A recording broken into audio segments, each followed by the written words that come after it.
Feliz y bendecido día, aprendiendo un curso de milagros. El secreto de la verdadera oración es olvidarte de las cosas que crees necesitar. Pedir algo específico es igual que ver el pecado primero y luego perdonarlo. Del mismo modo, al orar pasas por alto tus necesidades específicas, tal como las ves, y las dejas en manos de Dios.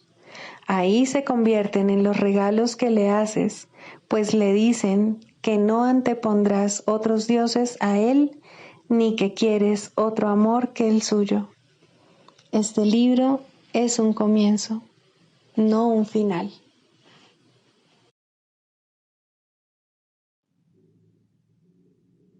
Del prefacio, que postula, párrafo 7.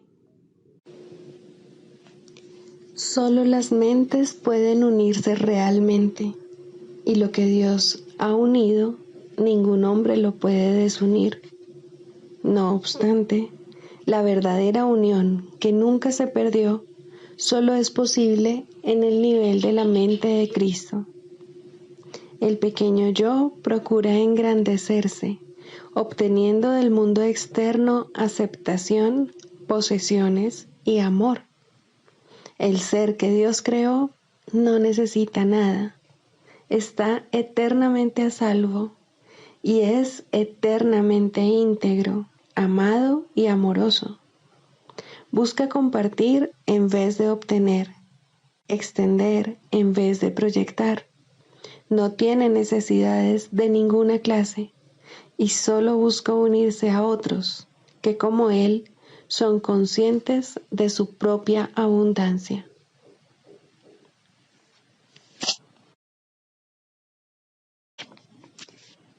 Introducción. Este es un curso de milagros. Es un curso obligatorio. Solo el momento en que decides tomarlo es voluntario. Tener libre albedrío no quiere decir que tú mismo puedas establecer el plan de estudios. Significa únicamente que puedes elegir lo que quieres aprender en cualquier momento dado. Este curso no pretende enseñar el significado del amor, pues eso está más allá de lo que se puede enseñar.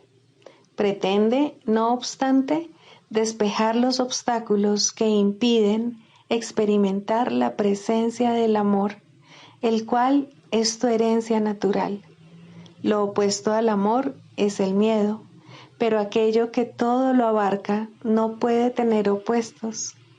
Este curso puede, por lo tanto, resumirse muy simplemente de la siguiente manera. Nada real puede ser amenazado.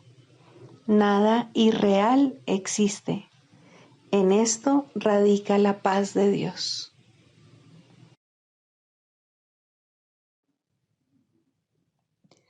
Capítulo 1. El significado de los milagros. Primero, principios de los milagros. Principio 47. El milagro es un recurso de aprendizaje que reduce la necesidad del tiempo. Establece un intervalo temporal fuera de lo normal que no está sujeto a las leyes usuales del tiempo. En ese sentido, es intemporal.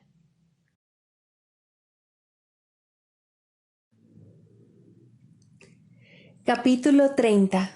El nuevo comienzo. Tercero, más allá de todo ídolo.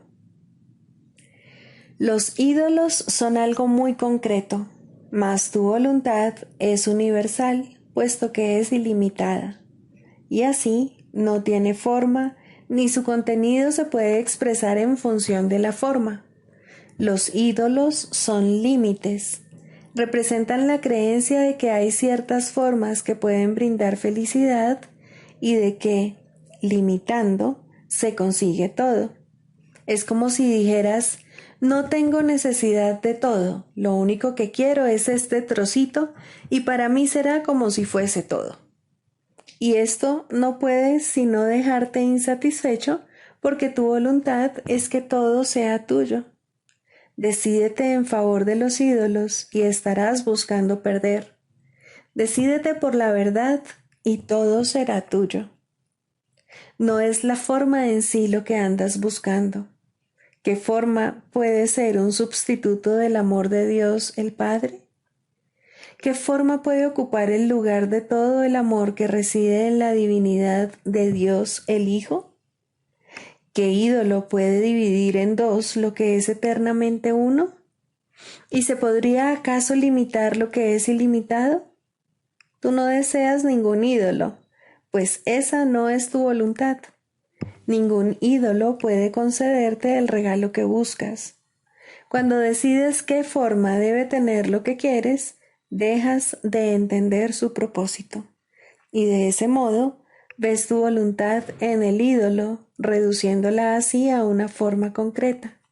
Mas eso nunca podrá ser tu voluntad, porque lo que comparte toda la creación no puede contentarse con ideas triviales o con cosas insignificantes.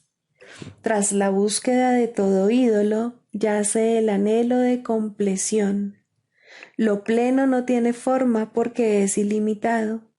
Buscar una persona o una cosa especial para añadir a lo que tú eres y así alcanzar tu compleción, solo puede querer decir que crees que te falta algo que una forma puede proporcionarte, y que al encontrarla, alcanzarás tu compleción en una forma que a ti te gusta. El propósito de todo ídolo es este, que no mires más allá de él a la raíz de la creencia de que te falta algo. Esto solo podría ser cierto si hubieses pecado, pues el pecado es la idea de que te encuentras solo y aparte de lo que es pleno. Es necesario, por lo tanto, que la búsqueda de la plenitud se lleve a cabo más allá de los límites que tú mismo te has impuesto. No es nunca el ídolo lo que realmente quieres, mas lo que crees que te ofrece, eso ciertamente lo quieres y tienes derecho a pedirlo, y es imposible que te sea negado. El que tu voluntad sea estar completo es la voluntad de Dios, y por tal razón se te concede. Dios no sabe nada de formas. Él no te puede contestar utilizando términos que no tienen sentido. Y tu voluntad no se puede satisfacer con formas vacías, concebidas exclusivamente para llenar una brecha que no existe. ¿No es esto lo que quieres? La creación no le da a ninguna persona ni a ninguna cosa separada el poder de completar al Hijo de Dios. ¿A qué ídolo se puede apelar para que le dé al Hijo de Dios lo que ya es suyo? Alcanzar la compleción es la función del Hijo de Dios. Sin embargo, no tiene necesidad de buscarla. Más allá de todo ídolo se alza su santa voluntad de ser únicamente lo que Él es, pues ser más que pleno no tiene sentido. Si se hubiese producido algún cambio en el Hijo de Dios, o si se le pudiese reducir a alguna forma y limitar a lo que no se encuentra en Él, entonces no sería tal como Dios lo creó. ¿Qué necesidad tiene de ídolos para ser quien es? ¿Podría acaso desprenderse de alguna parte de sí mismo? Lo que no es pleno no puede otorgar plenitud, mas lo que se pide sinceramente no puede ser negado. Tu voluntad se te concede, no en una forma que no habría de satisfacerte, sino en el pensamiento pleno y completamente hermoso que Dios abriga de ti. Lo que Dios no conoce no existe, y lo que Él conoce existe para siempre y es inmutable. Pues los pensamientos duran tanto como la mente que los pensó, y la mente de Dios no tiene fin, ni puede haber un instante en que sus pensamientos puedan estar ausentes o cambiar. Los pensamientos ni nacen ni mueren, comparten los atributos de su Creador y no tienen una vida separada aparte de la de Él. Tus pensamientos están en tu mente, tal como tú estás en la mente que te concibió. Por lo tanto, no hay partes separadas en lo que existe dentro de la mente de Dios. Su mente es por siempre una y está eternamente unida y en paz. Los pensamientos parecen ir y venir. Sin embargo, lo único que esto significa es que algunas veces eres consciente de ellos y otras no. Un pensamiento del que te has olvidado parece nacer de nuevo en ti cuando retorna a tu conciencia. Mas no murió cuando lo olvidaste, siempre estuvo ahí. Sin embargo, no eras consciente de él. El pensamiento que Dios abriga de ti no se ha visto afectado en modo alguno por tu olvido. Siempre será exactamente como era antes de que te olvidaras de él, como seguirá siendo cuando lo recuerdes y como fue durante el lapso en que lo habías olvidado. Los pensamientos de Dios están mucho más allá de cualquier posibilidad de cambio, y su resplandor es eterno. No están esperando a nacer, sino que se les dé la bienvenida y se les recuerde. El pensamiento que Dios abriga de ti es como una estrella inmutable en un firmamento eterno. Se encuentra tan alto en el cielo que aquellos que se encuentran fuera del cielo no saben que está allí. No obstante, brillará por toda la eternidad, sereno, puro y hermoso. En ningún momento ha dejado de estar allí, ni ha habido jamás un instante en que su luz se haya atenuado o haya perdido su perfección. El que conoce al Padre conoce esta luz, pues Él es el eterno firmamento que la mantiene a salvo, por siempre elevada y firmemente anclada. La perfecta pureza de esa luz no depende de si se ve en la tierra o no. El firmamento la envuelve y la mantiene dulcemente en su perfecto lugar, el cual está tan lejos de la tierra como la tierra lo está del cielo. No es la distancia ni el tiempo lo que hace que esta estrella sea invisible desde la tierra, mas aquellos que andan en pos de ídolos no pueden saber que la estrella está ahí. Más allá de todo ídolo se encuentra el pensamiento que Dios abriga de ti.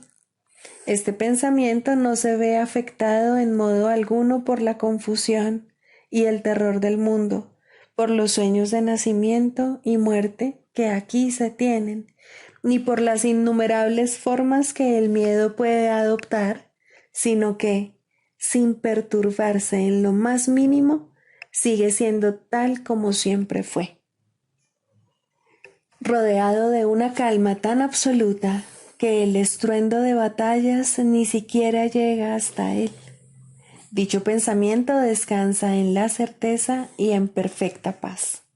La única realidad se mantiene a salvo en él, completamente inconsciente del mundo que se postra ante ídolos y no conoce a Dios. El pensamiento que Dios abriga de ti, completamente seguro de su inmutabilidad y de que descansa en su eterno hogar, nunca ha abandonado la mente de su Creador, al que conoce tal como su Creador sabe que dicho pensamiento se encuentra en su propia mente. ¿Dónde podría existir el pensamiento que Dios abriga de ti, sino donde tú te encuentras? ¿Podría acaso tu realidad ser algo aparte de ti y encontrarse en un mundo que le es completamente desconocido?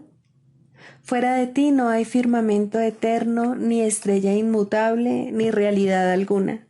La mente del Hijo del Cielo en el cielo está, pues ahí la mente del Padre y la del Hijo se unieron en la creación, la cual no tiene fin. Tú no tienes dos realidades, sino una sola, y no puedes ser consciente más que de una. Tu realidad es o bien un ídolo o bien el pensamiento que Dios abriga de ti. No olvides, por lo tanto, que los ídolos tienen que mantener oculto lo que tú eres, no de la mente de Dios, sino de la tuya. La estrella sigue brillando y el firmamento jamás ha cambiado, mas tú el Santo Hijo de Dios, no eres consciente de tu realidad.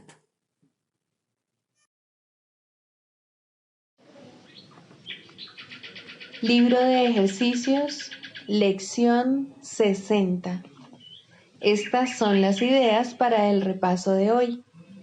Primera, Dios es el amor en el que perdona. Dios no perdona porque jamás ha condenado. Los que están libres de culpa no pueden culpar, y aquellos que han aceptado su inocencia no ven nada que tengan que perdonar. Con todo, el perdón es el medio por el cual reconoceré mi inocencia. Es el reflejo del amor de Dios en la tierra y me llevará tan cerca del cielo que el amor de Dios podrá tenderme la mano y elevarme hasta Él. Segunda, Dios es la fortaleza en la que confío. No es con mi propia fortaleza con la que perdono, es con la fortaleza de Dios en mí, la cual recuerdo al perdonar. A medida que comienzo a ver, reconozco su reflejo en la tierra. Perdono todas las cosas porque siento su fortaleza avivarse en mí. Y empiezo a recordar el amor que decidí olvidar, pero que nunca se olvidó de mí. Tercera, no hay nada que temer. Cuán seguro me parecerá el mundo cuando lo pueda ver. No se parecerá en nada a lo que ahora me imagino ver. Todo el mundo y todo cuanto vea se inclinará ante mí para bendecirme. Reconoceré en todos a mi amigo más querido. ¿Qué puedo temer en un mundo al que he perdonado y que a su vez me ha perdonado a mí? Cuarta, la voz de Dios me habla durante todo el día. No hay un solo momento en el que la voz de Dios deje de apelar a mi perdón para salvarme. No hay un solo momento en el que su voz deje de dirigir mis pensamientos, guiar mis actos y conducir mis pasos. Me dirijo firmemente hacia la verdad. No hay ningún otro lugar a donde pueda ir, porque la voz de Dios es la única voz y el único guía que se le dio a su Hijo. Quinta. El amor de Dios es mi sustento. Cuando escucho la voz de Dios, su amor me sustenta. Cuando abro los ojos, su amor alumbra al mundo para que lo pueda ver. Cuando perdono, su amor me recuerda que su Hijo es impecable.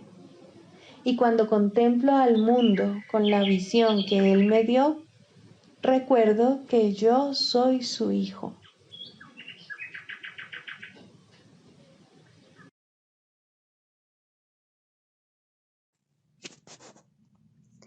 Del Manual para el Maestro, pregunta 4. ¿Cuáles son las características de los maestros de Dios? 1. Confianza. He aquí la base sobre la que descansa su capacidad para llevar a cabo su función. La percepción es el resultado de lo que se ha aprendido. De hecho, la percepción es lo que se ha aprendido, ya que causa y efecto nunca se encuentran separados. Los maestros de Dios tienen confianza en el mundo, porque han aprendido que no está regido por las leyes que el mundo inventó. Está regido por un poder que se encuentra en ellos, pero que no es de ellos. Este poder es el que mantiene todas las cosas a salvo. Mediante este poder, los maestros de Dios contemplan un mundo perdonado. Una vez que hemos experimentado ese poder, es imposible volver a confiar en nuestra insignificante fuerza propia. ¿Quién trataría de volar con las minúsculas alas de un gorrión cuando se le ha dado el formidable poder de un águila? ¿Y quién pondría su fe en las miserables ofrendas del ego cuando los dones de Dios se encuentran desplegados ante él? ¿Qué induce a los maestros de Dios a efectuar este cambio? A. Desarrollo de la confianza. En primer lugar, tienen que pasar por lo que podría calificarse como un periodo de deshacimiento. Ello no tiene por qué ser doloroso, aunque normalmente lo es. Durante este periodo parece como si nos estuviesen quitando las cosas, y raramente se comprende, en un principio, que estamos simplemente reconociendo su falta de valor. ¿De qué otro modo se iba a poder percibir lo que no tiene valor, a no ser que el perceptor estuviese en una posición desde la que no puede sino ver las cosas de otra manera? Aún no ha llegado al punto en el que puede efectuar el cambio interno totalmente. Por ello, el plan a veces requiere que se efectúen cambios en lo que parecen ser las circunstancias externas. Estos cambios son siempre beneficiosos. Una vez que el Maestro de Dios ha aprendido esto, pasa a la segunda fase. Ahora el Maestro de Dios tiene que pasar por un periodo de selección. Este periodo es siempre bastante difícil, pues al haber aprendido que los cambios que se producen en su vida son siempre beneficiosos, tiene entonces que tomar todas sus decisiones sobre la base de si contribuyen a que el beneficio sea mayor o menor. Descubrirá que muchas cosas, si no la mayoría de las que antes valoraba, tan solo obstruyen su capacidad para transferir lo que ha aprendido a las nuevas situaciones que se le presentan. Puesto que ha valorado lo que en verdad no vale nada, no generalizará la lección por temor a lo que cree que puede perder o deba sacrificar. Se necesita haber aprendido mucho para poder llegar a entender que todas las cosas, acontecimientos, encuentros y circunstancias son provechosos. Solo en la medida en que son provechosos, deberá concedérseles algún grado de realidad en este mundo de ilusiones. La palabra valor no puede aplicarse a nada más. La tercera fase por la que el Maestro de Dios tiene que pasar podría llamarse periodo de renuncia. Si se interpreta esto como una renuncia a lo que es deseable, se generará un enorme conflicto. Son pocos los maestros de Dios que se escapan completamente de esta zozobra. No tiene ningún sentido, no obstante, separar lo que tiene valor de lo que no lo tiene, a menos que se dé el paso que sigue naturalmente. Por lo tanto, el periodo de transición tiene que ser un periodo en el que el Maestro de Dios se siente obligado a sacrificar sus propios intereses en aras de la verdad. Todavía no se ha dado cuenta de cuán absolutamente imposible sería una exigencia así.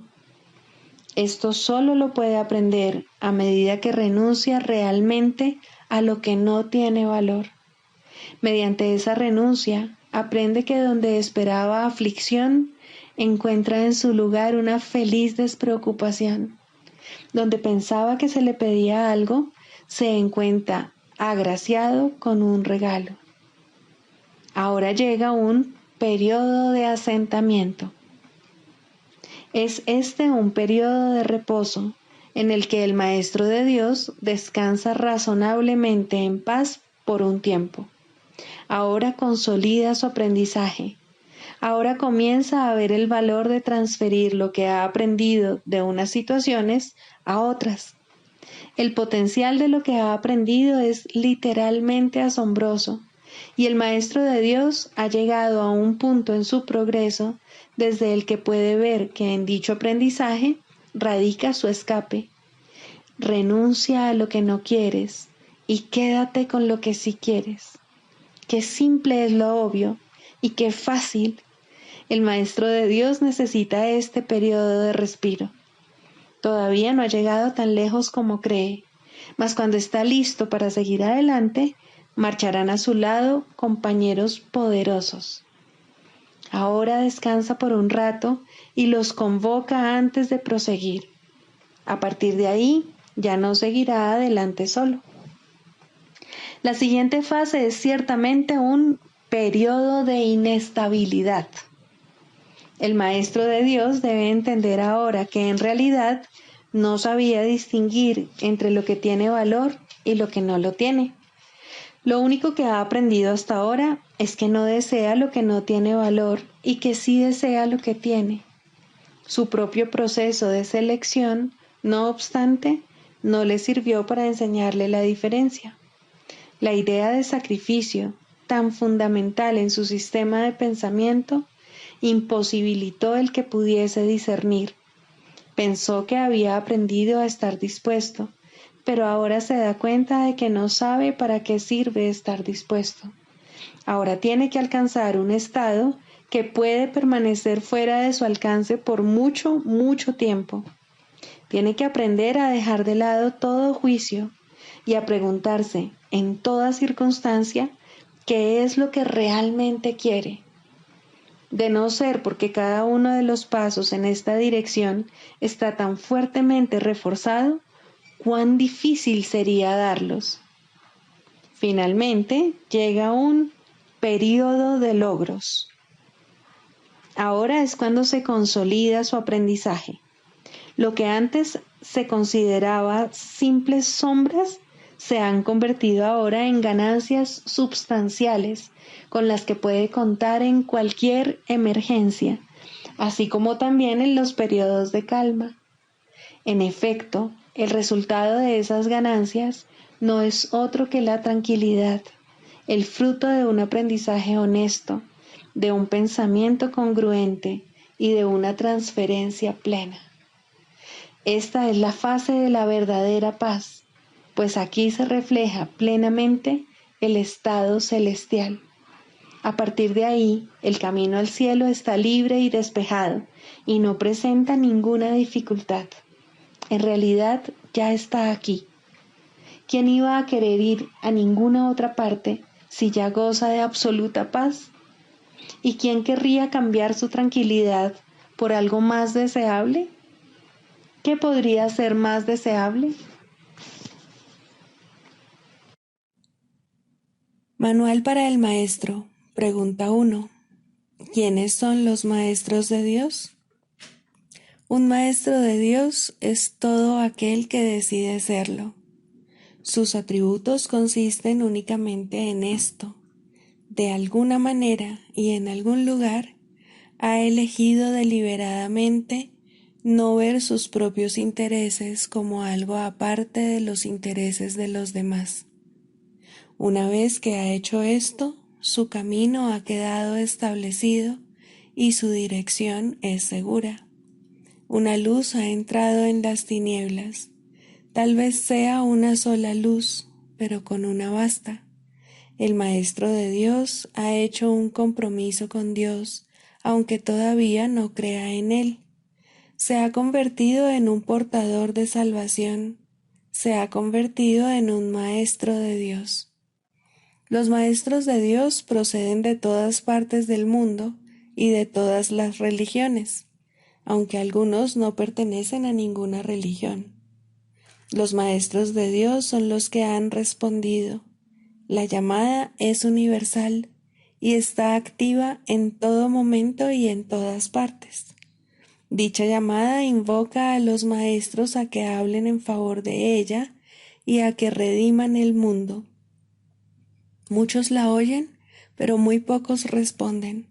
Sin embargo, es solo cuestión de tiempo. Todo el mundo responderá al final, pero ese final puede estar muy, muy lejos.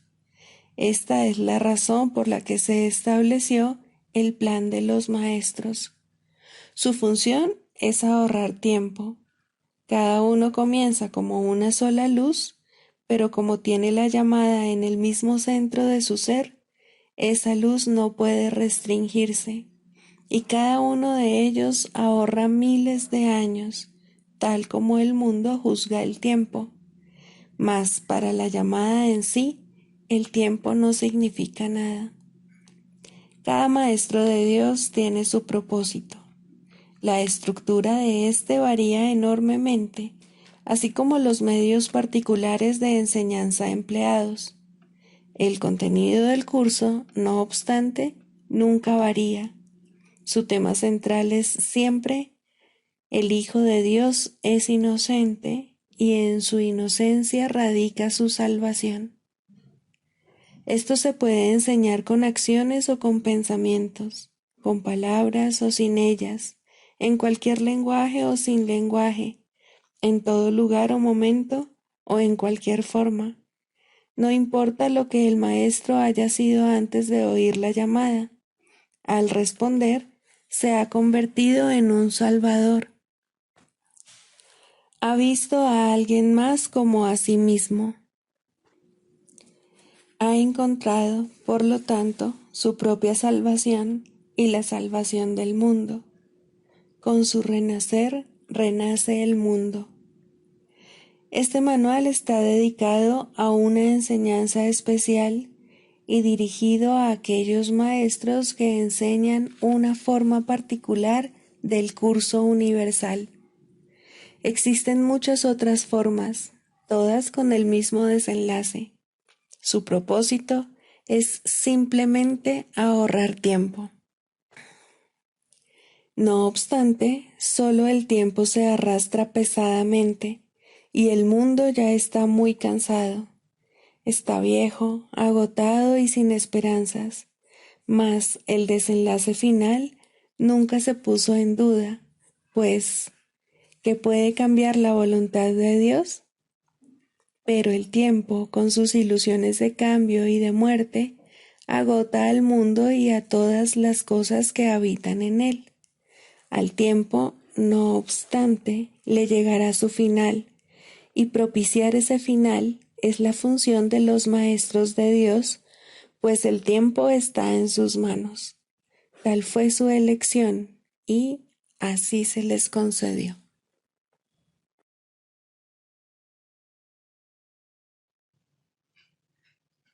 Clarificación de términos. El ego, el milagro. Las ilusiones no perdurarán. Su final es indudable y eso es lo único que es seguro en su mundo. Por eso es por lo que es el mundo del ego. ¿Qué es el ego? El ego no es más que un sueño de lo que en realidad eres. Un pensamiento de que estás separado de tu creador y un deseo de ser lo que él no creó. El ego es un producto de la locura, no de la realidad. Es tan solo un nombre para lo innombrable, un símbolo de lo imposible, una elección de opciones que no existen. Le damos un nombre solo para que nos ayude a entender que no es más que un pensamiento ancestral según el cual aquello que se ha inventado es inmortal. Mas, ¿qué podría proceder de ello excepto un sueño que, al igual que todos los demás sueños, tan solo puede terminar en la muerte? ¿Qué es el ego? El ego no es nada, pero se manifiesta de tal forma que parece ser algo.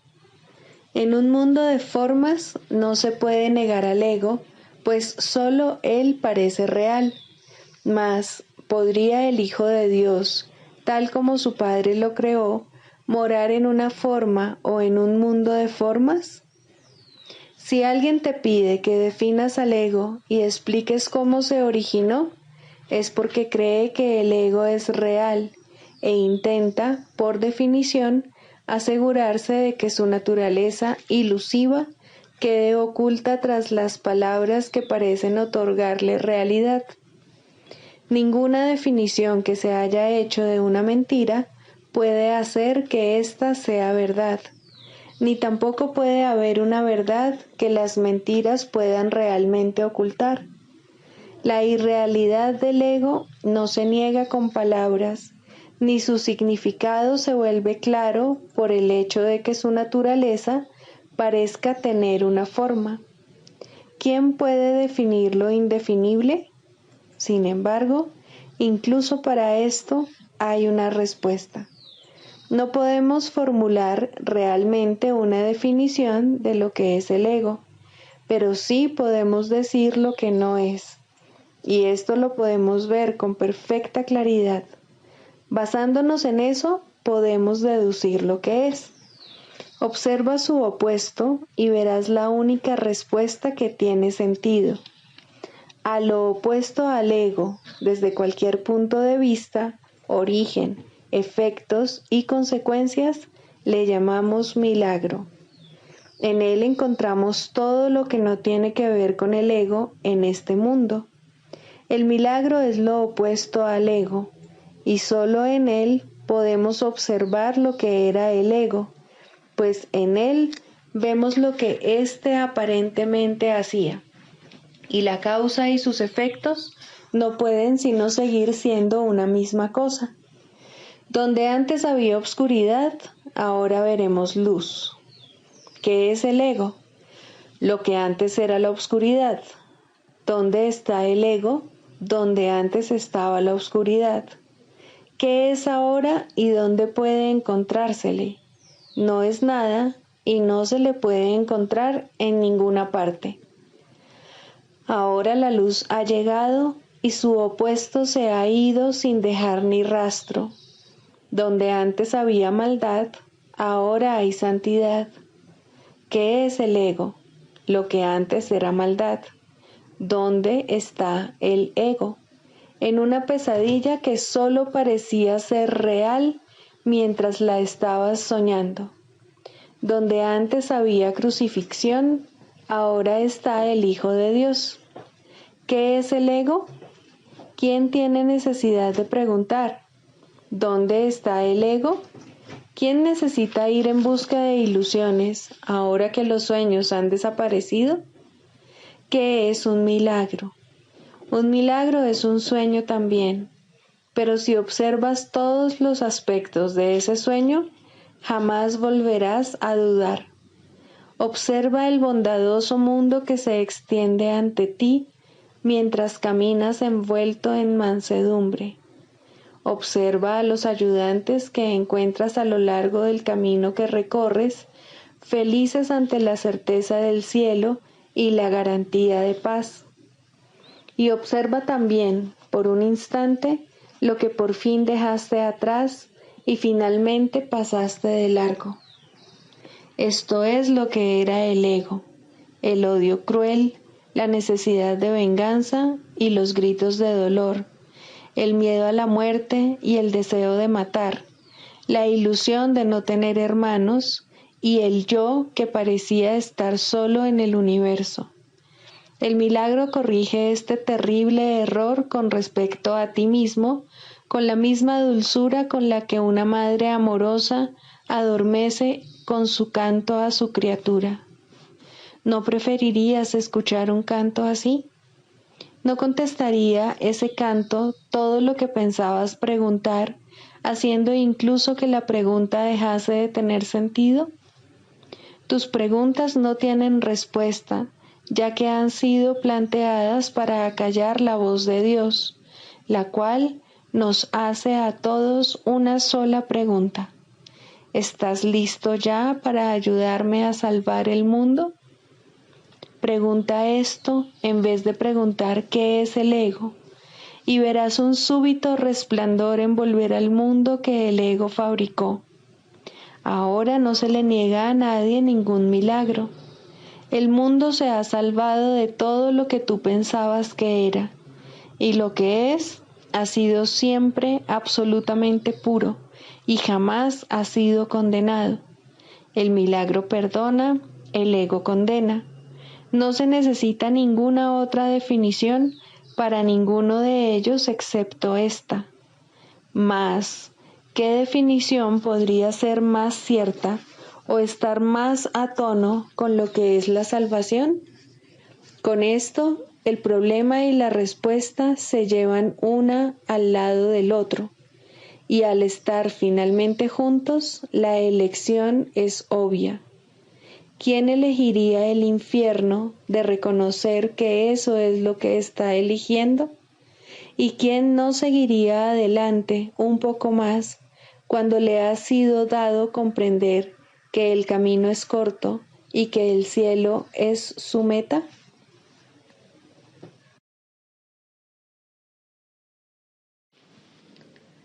El proceso de la psicoterapia. Cuarto, el proceso de la enfermedad. De la misma manera en que toda terapia es psicoterapia, del mismo modo toda enfermedad es enfermedad mental. Es un juicio acerca del Hijo de Dios, y todo juicio es una actividad mental. Un juicio es una decisión que se toma una y otra vez contra la creación y su creador. Es la decisión de percibir el universo como tú lo has creado. Es decidir que la verdad puede mentir y que es una mentira. ¿Qué otra cosa, entonces, puede ser la enfermedad sino una expresión de aflicción y culpa? ¿Y por qué sollozaría a alguien si no por su inocencia? Una vez que al Hijo de Dios se le considera culpable, la enfermedad es inevitable. Es lo que ha pedido y, por ende, es lo que recibirá. Todos los que piden enfermedad se han condenado a sí mismos a buscar remedios que no los pueden ayudar, pues han depositado su fe en la enfermedad y no en la salvación. No hay nada que un cambio de mentalidad no pueda hacer, pues todas las cosas externas no son sino sombras de una decisión ya tomada. Si se cambia la decisión, ¿cómo podría su sombra no cambiar? La enfermedad no es más que la sombra de la culpa, grotesca y fea, puesto que imita la deformidad. Si una deformidad se ve como real, ¿cómo podría su sombra no ser deforme? Una vez que se ha decidido que la culpa es real, el descenso al infierno sigue paso a paso su inevitable trayectoria. La enfermedad, la muerte y la miseria fustigan ahora la tierra en implacables oleadas, a veces simultáneamente y otras en siniestra sucesión. Todas estas cosas, no obstante, por muy reales que puedan parecer, son solo ilusiones. ¿Quién podría tener fe en ellas una vez que ha entendido esto? ¿Y quién podría no tener fe en ellas hasta que lo entienda? La curación es terapia o corrección, y como ya hemos dicho y volvemos a repetir, toda terapia es psicoterapia. Curar al enfermo no es sino ofrecerle este entendimiento. La palabra cura ha caído en desprestigio entre los terapeutas más respetables del mundo y con toda razón, pues ninguno de ellos puede curar y ninguno de ellos entiende lo que es la curación.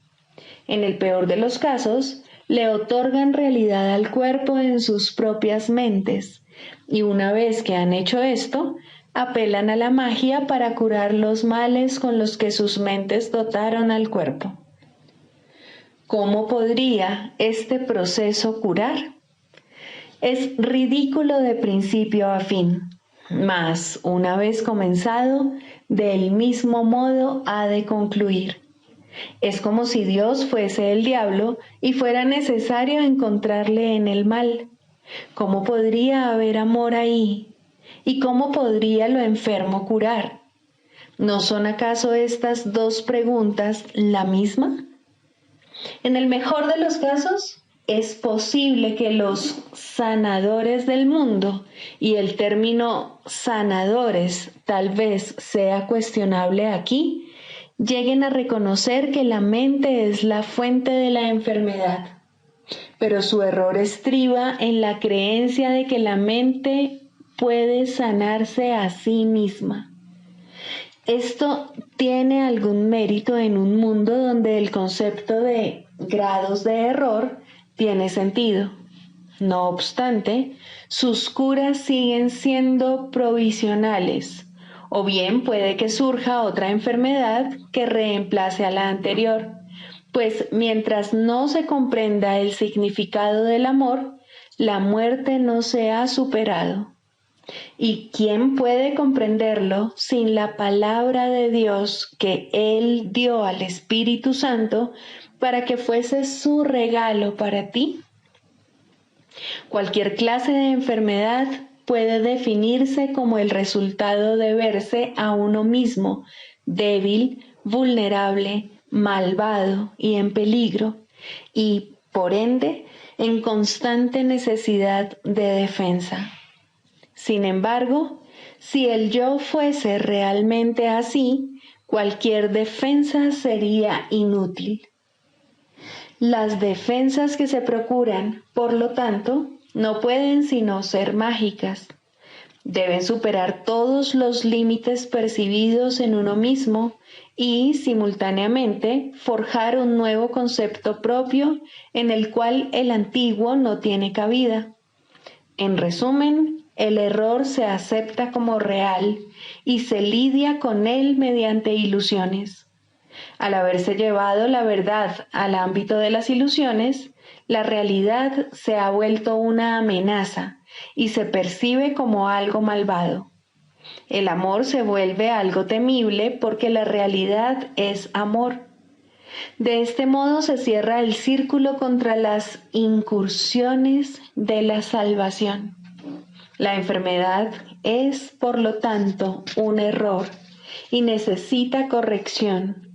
Y tal como ya hemos subrayado, la corrección no puede tener lugar justificando el error primero y luego pasándolo por alto. Si la enfermedad fuese real, en verdad no podría pasarse por alto, pues obviar la realidad es demencia. Ese es, no obstante, el propósito de la magia, hacer que las ilusiones sean verdad mediante una percepción falsa. Esto no puede curar porque se opone a la verdad. Tal vez una ilusión de salud sustituya la ilusión de enfermedad por un breve periodo de tiempo, mas no perdurará. Las ilusiones no pueden ocultar el miedo por mucho tiempo, pues éste forma parte de ellas. Escapará y adoptará otra forma al ser la fuente de todas las ilusiones. La enfermedad es demencia porque toda enfermedad es enfermedad mental y en esto no hay grados. Una de las ilusiones que hace que la enfermedad se perciba como real es la creencia de que la enfermedad varía en intensidad, que el grado de amenaza difiere según la forma que adopte. En esto radica la base de todos los errores, pues todos ellos no son más que intentos de transigir al ver solo una pequeña parte del infierno. Esto es una burla tan ajena a Dios que por siempre ha de ser inconcebible. Pero los dementes lo creen porque están locos. Un loco defiende sus ilusiones porque ve en ellas su salvación. Por lo tanto, atacará a todo aquel que trate de salvarlo de ellas al creer que está siendo atacado por él. Este curioso círculo de ataque-defensa es uno de los problemas más difíciles que debe enfrentar el psicoterapeuta. De hecho, esa es su tarea principal, la esencia de la psicoterapia. Al terapeuta se le ve como alguien que está atacando la posesión más preciada del paciente, su imagen propia. Y puesto que esta imagen se ha convertido en la seguridad del paciente, tal como él la considera, el terapeuta no puede sino ser percibido como una verdadera fuente de peligro que hay que atacar e incluso matar. El psicoterapeuta, pues, tiene una enorme responsabilidad. Debe hacer frente al ataque sin atacar y, por consiguiente, sin defenderse. Su tarea consiste en demostrar que las defensas no son necesarias y que la indefensión es fortaleza. Esta debe ser su enseñanza, si quiere que su lección sea que la cordura es seguridad. No puede hacerse suficiente hincapié en el hecho de que el demente cree que la cordura es una amenaza. Este es el corolario del pecado original, la creencia de que la culpa es real y de que está plenamente justificada. Por lo tanto, la función del psicoterapeuta consiste en enseñar que la culpa, al ser irreal, no tiene justificación ni ofrece seguridad alguna. Por consiguiente, siempre será indeseable, además de irreal. Esta única doctrina de salvación es la meta de toda terapia, pues alivia la mente de la insensata carga de culpa que tan fatigosamente arrastra, y de este modo la curación se logra. No se cura el cuerpo, simplemente se le reconoce como lo que es. Si se percibe correctamente, se puede entender su propósito. ¿Qué necesidad hay, entonces, de enfermedad? Con este único cambio, todo lo demás vendrá por añadidura. No hay necesidad de complicados cambios. No hay necesidad de largos análisis ni de discusiones o búsquedas fatigosas. La verdad es simple al ser una y la misma para todos.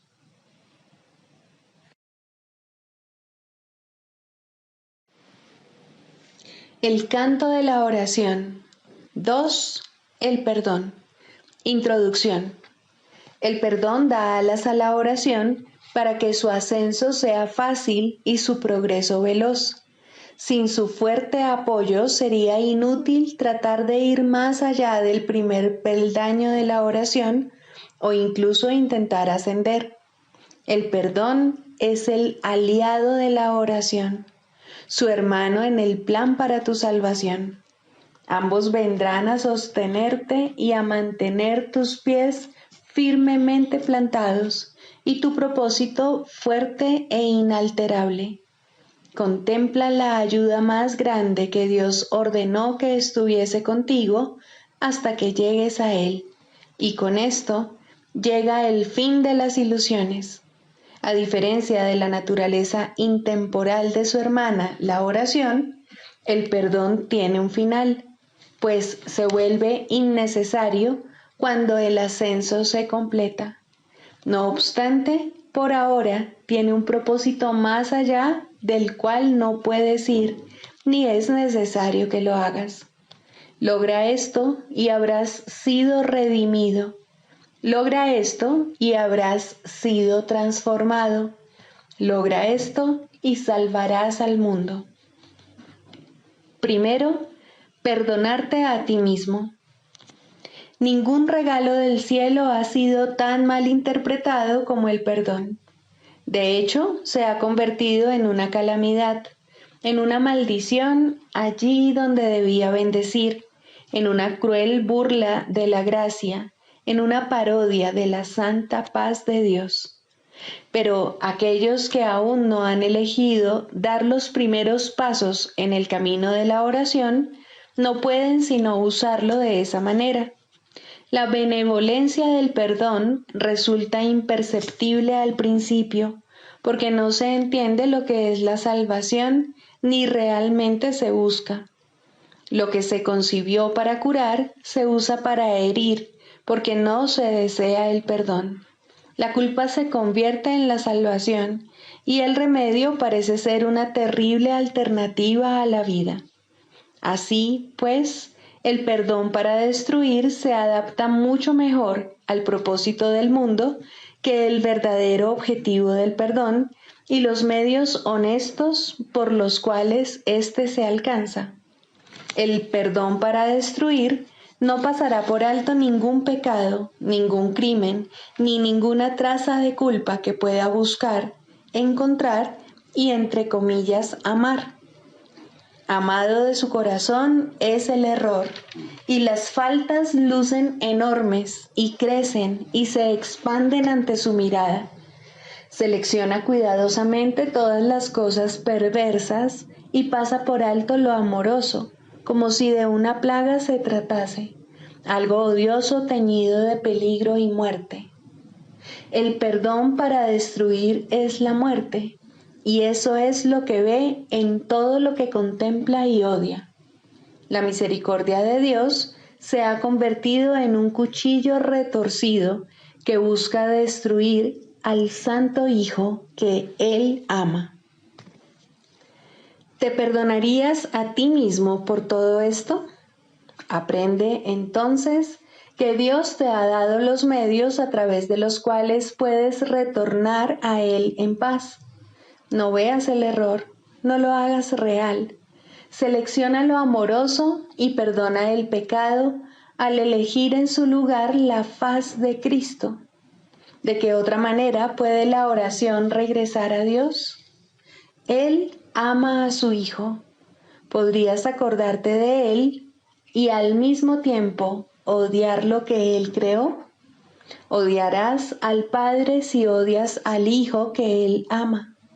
Pues tal como veas al Hijo, así te verás a ti mismo, y tal como te veas a ti mismo, así será Dios para ti. De la misma manera en que siempre oras por ti, del mismo modo es a ti al que siempre se le concede el perdón. Es imposible perdonar a otro, pues son únicamente tus pecados lo que ves en él. Quieres verlos en él y no en ti. Por eso es por lo que perdonar a otro es una ilusión. Sin embargo, es el único sueño feliz en todo el mundo, el único que no conduce a la muerte. Solo en otro puedes perdonarte a ti mismo, pues le has hecho culpable de tus pecados y ahora tienes que encontrar tu inocencia en él. ¿Quién sino el pecador necesita que se le perdone? Jamás pienses que puedes ver pecado en nadie excepto en ti mismo. Este es el gran engaño del mundo, y tú, el que más se engaña a sí mismo. Siempre parece que el malvado es otro, y como resultado de su pecado, tú eres el perjudicado. ¿Sería posible la liberación si esto fuese cierto? Pues en tal caso serías el esclavo de todos, ya que lo que cualquiera de ellos hiciese dictaría tu destino, tus sentimientos, tu desesperación o esperanza, tu desdicha o alegría. No serías libre a menos que Él te concediese la libertad, y al Él ser malvado, solo puede dar maldad. No puedes ver sus pecados sin ver los tuyos, mas puedes liberarlo y liberarte a ti mismo. El perdón, verdaderamente concedido, es el camino en el cual se encuentra tu única esperanza de libertad.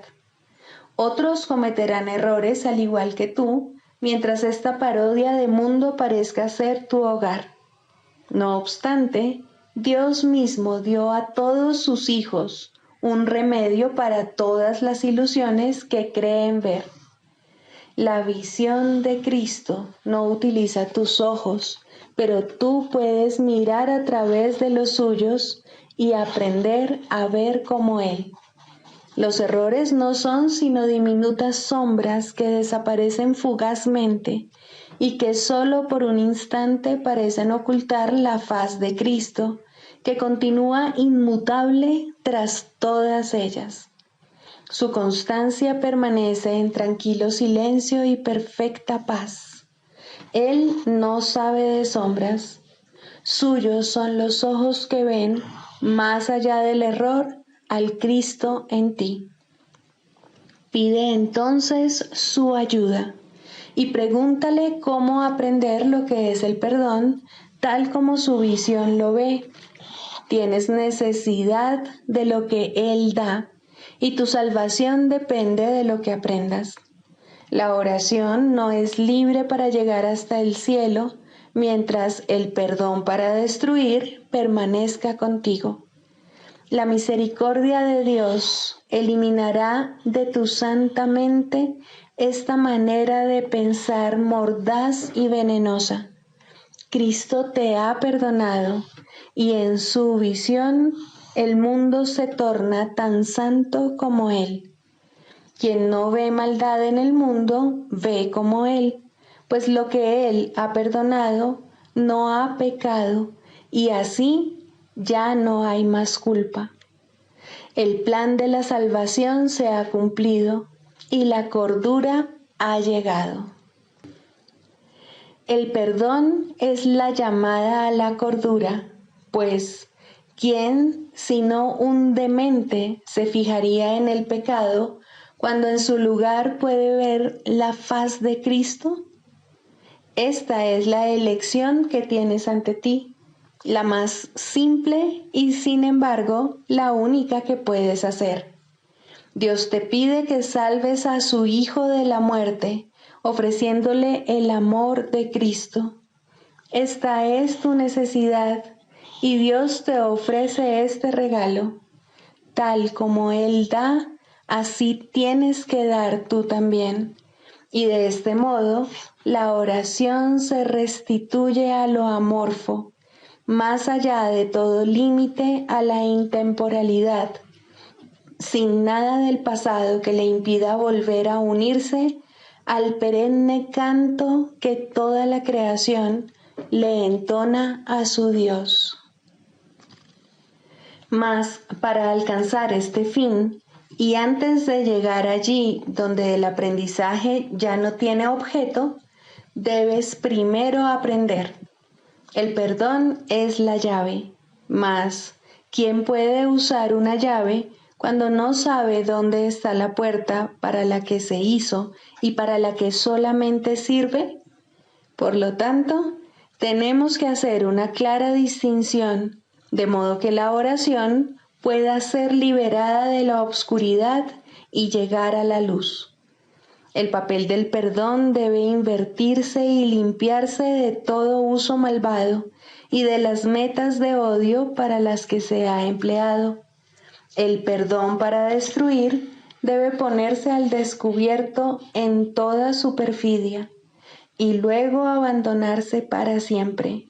No debe quedar ni el más mínimo vestigio de él si el plan que Dios estableció para tu retorno ha de lograrse al fin y el aprendizaje concluir.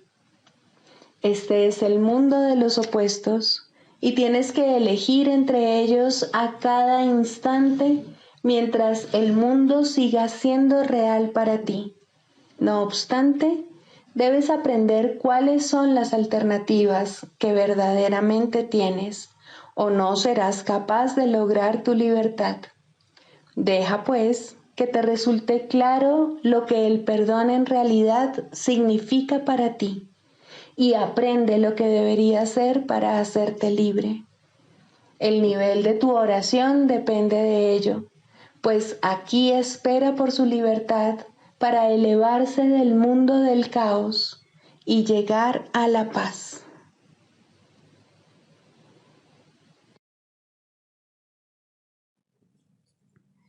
Sigamos a Jesús haciendo del perdón algo tan natural como respirar y algo tan vital como el aire. Amén.